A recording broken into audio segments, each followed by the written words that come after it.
নমস্কার, কেমন আছেন সবাই? আমি সুনিতা আর আপনারা দেখছেন চৌধুরীর স্বপ্নপুরী, আমাদের স্বপ্নের সংসার। তো এখন আমরা বিধাননগর স্টেশনে, আর এখান থেকে যাব আমরা দমদম। দমদম থেকে মেট্রো ধরে আজকে আমরা যাব দক্ষিণেশ্বর। হ্যাঁ, জানি একটু উল্টা ঘোরা হচ্ছে, কিন্তু কিছু করার নেই, কারণ যেহেতু দক্ষিণেশ্বর যাব আর পুজো দেবো, সেই জন্য আমি না খেয়ে যাচ্ছি।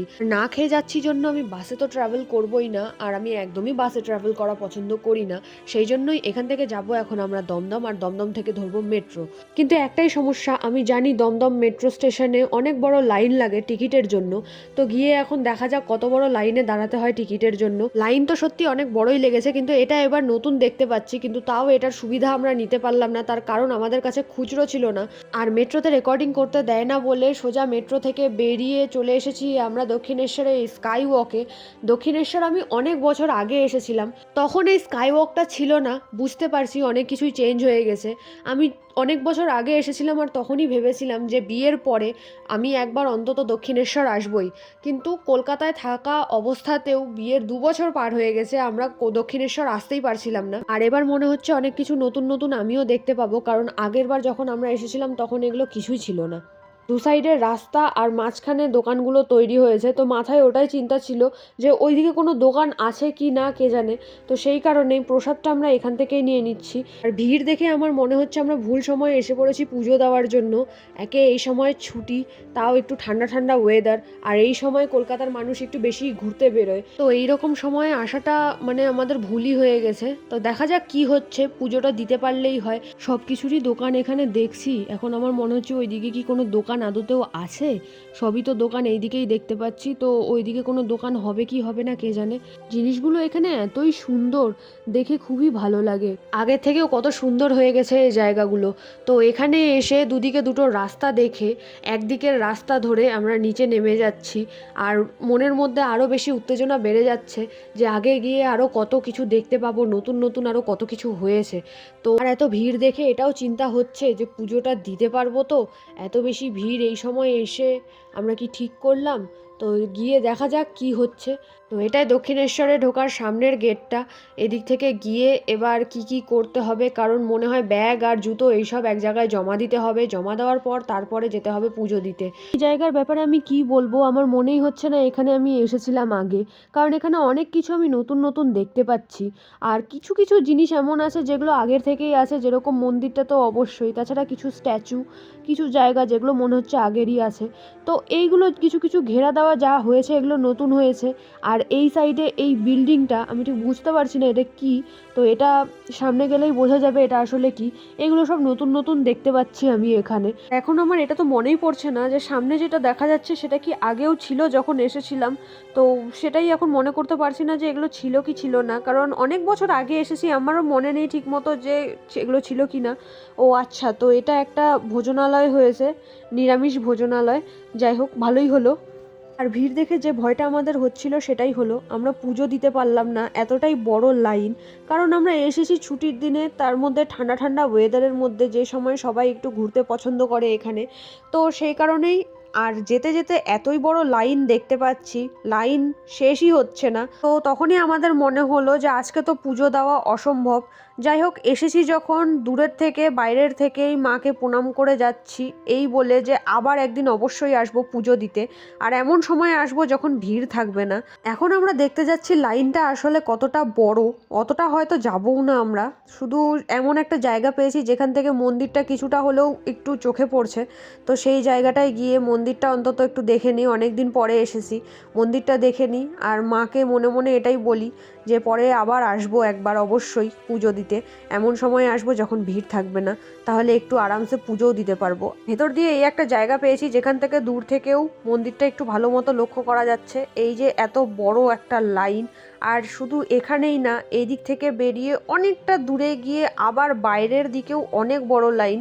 ওইদিকে গঙ্গার ঘাটের যে ব্রিজটা আছে ততদূর পর্যন্ত লাইন। যাই হোক, এখান থেকে মন্দিরটা দর্শন করে নিই, দূর থেকেই মাকে প্রণাম জানাই, আর মাকে জানাই আমাদেরকে ক্ষমা করো মা, এবার তো আমরা পুজো দিতে পারছি না। পরের বার এসে অবশ্যই পুজো দেব। তো এখান থেকে বেরিয়ে আমরা যাব এখন গঙ্গার ঘাটে। পুজোর জন্য যা জিনিস নিয়েছিলাম, যে ফুলগুলো নিয়েছিলাম, সেগুলো গঙ্গাতেই দিয়ে দেবো। আর কি করব তাছাড়া, পুজো তো আর এবার হলো না। সত্যি মনটা এতটাই খারাপ হলো যে বলে বোঝাতে পারবো না, কিন্তু ঠিক আছে, এত ভিড়ের মধ্যে আর করতেই বা কি পারি আমরা। আবার আছি যখন কলকাতায়, আবার না হয় নিশ্চয়ই আসবো একদিন না একদিন, তো অবশ্যই। তো এখন যাচ্ছি আমরা গঙ্গার ঘাটে। আমার একটাই সমস্যা, আমি যেতে তো চাই গঙ্গার ঘাটে ভালো মতোই, কিন্তু আমি জলে ভয় পাই, আমার ফোবিয়া আছে। তো সেটাই, আমি কি অবস্থা হবে আমি ওটাই ভাবছি। তো ঠিক আছে, যাই হোক, মা সামলে নেবে, সবই সামলে নেবে।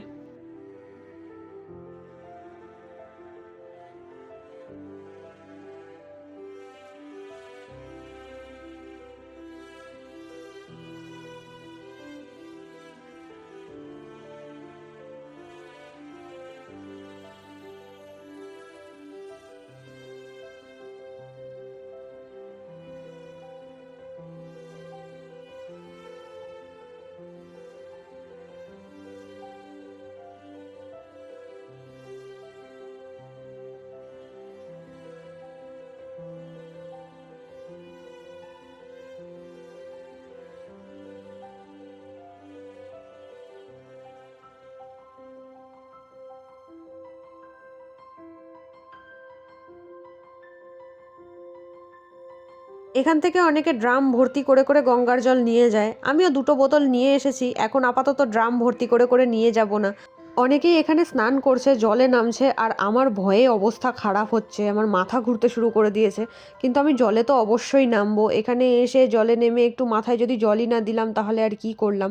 তো অনেকটা জায়গা জুড়ে এত জল দেখে আমার যেমন ভালো লাগছে, আবার ভয়ও লাগছে। যেহেতু ফোবিয়া আছে তাই এগুলো দেখে অনেকটাই ভয় লাগছে, মাথা ঘুরছে আমার।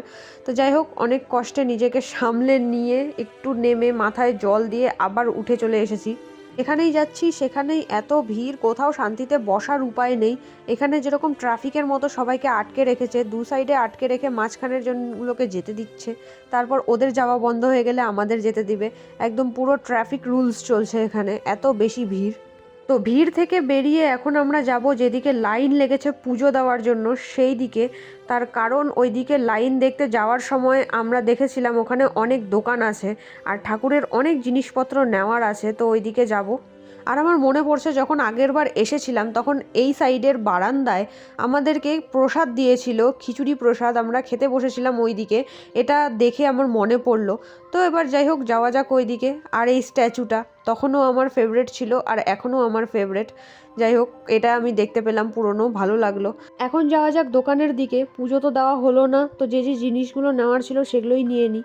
তো আমার অনেক দিনের ইচ্ছে ছিল একটা বড় শঙ্খ নেওয়ার, কারণ বাজাতে পারি না পারি, শঙ্খের যে জোরালো আওয়াজটা হয় সেটা আমার খুব ভালো লাগে। তো সেই কারণে একটা বড় শঙ্খ নিতে চেয়েছিলাম, কারণ ছোট শঙ্খে সেই আওয়াজগুলো আমি পাই না। শঙ্খ তো আমি বাজাতে পারি, কিন্তু বড় শঙ্খ বাজাতে যে জোরটা লাগবে হয়তো সেটা আমার শরীরে এখন নেই। তো ধীরে ধীরে বাজাতে বাজাতে সেটা অভ্যেস হয়ে যাবে। আরও কিছু জিনিস দেখছিলাম, কারণ পুজোর ফুল আর বেলপাতা এসবের জন্য খুব সমস্যা হয়ে যায়। তো এরকম পেতলের বেলপাতা পাওয়া যায়, আমি এগুলো নিচ্ছিলাম। আর এই সাপটাও নিয়েছিলাম শিব ঠাকুরের জন্য। কিন্তু ব্যাপার হচ্ছে এইগুলো আমার পছন্দ না, কিন্তু উপায় নেই, যে সবসময় এখানে বেলপাতা পাওয়া যায় না, তো সেই কারণে এগুলো নিতে হচ্ছে। দোকানের এই সাইড দিয়ে লাইনটা লেগেছে আর অনেকটা পেছনে গিয়ে এই লাইনটা শেষ হয়েছে, কোথায় সেটা তো আমি শেষটা পর্যন্ত দেখিনি। তো যাই হোক, সেই কারণেই আজকে পুজোটা হলো না। তো যাই হোক, এখন অন্য দোকানে যাওয়া যাক। আমি একটা শিব মূর্তি নিতে চাই, আর দেখা যাক কি কি পাওয়া যায়, সেভাবেই দেখে নেব। আর আমার মায়ের গোপালের জন্য, গোপালের বসার জন্য এই দুটো নিচ্ছি। তো আমি একটা গণেশ ঠাকুরও দেখছিলাম পাথরের, কারণ যেহেতু আমি গণেশকে আমার ভাই হিসেবে রাখি পরাই, তো সেই কারণে আমি এরকম একটা ঠাকুর দেখছিলাম যার হাতে আমি রাখি পরাতে পারবো। তো সেটাই দেখছিলাম এটা কিসের আসলে। আর জানি না কেন আমার সব গণেশ ঠাকুরই একটু ব্যাকা মনে হচ্ছিল। তো জিজ্ঞেস করাতে তারা বলল যে গণেশ ঠাকুর নাকি ব্যাকাই হয়। তো এটা আমার জানা ছিল না, জানি না এটা সত্যি কি না। আপনারা যদি কেউ জেনে থাকেন তাহলে আমাকে কমেন্টে অবশ্যই জানাবেন যে গণেশ ঠাকুর কি আসলে, গণেশের মূর্তিগুলো কি ব্যাকাই হয়। তো আর যা যা জিনিস নেওয়ার ছিল সেগুলো নিয়ে আমরা চলে এসেছি এক জায়গায় খেতে। তার কারণ খুব খিদে পেয়ে গেছিলো, সকাল থেকে আমরা না খেয়েই ছিলাম। তো খাওয়া দাওয়া করে বেরিয়ে ওখান থেকে সোজা চলে এসেছি বাড়িতে এসে এখন দেখাচ্ছি এইসব জিনিস আমরা নিয়েছি। তার কারণ ওখানে এতই ভিড় ছিল যে আর ইচ্ছা করছিল না কোনো রকম ভিডিও করি। তো এই 2 বোতল গঙ্গার জল নিয়ে এসেছিলাম, ওই প্যাকেটে প্রসাদ আছে, এই শিব ঠাকুরটা আর এই শঙ্খটা নিয়েছি, আর এই দুটো গোপালের বসার জন্য নিয়েছি, আর এইদিকে বেলপাতা, সাপ, এইসব জিনিস এগুলোই নিয়েছি। আর কিছু সেরকম নেওয়া হয়নি। যা যা চেয়েছিলাম মোটামুটি আপাততর জন্য সব কিছুই পেয়েছি। আর ঠাকুরের জিনিস নিয়ে তো আমি কোনোদিনও শান্তি পাই না, মানে নেওয়ার পরেও মনে হয় যে আরও কিছু না কিছু নিতেই থাকি। তো যাই হোক, এই শঙ্খটা আমার খুব পছন্দ হয়েছে আর এত সুন্দর আওয়াজ আমার খুব ভালো লাগলো। তো ধীরে ধীরে এটা প্র্যাকটিস করতে হবে বাজানো, কারণ অনেক জোর লাগে।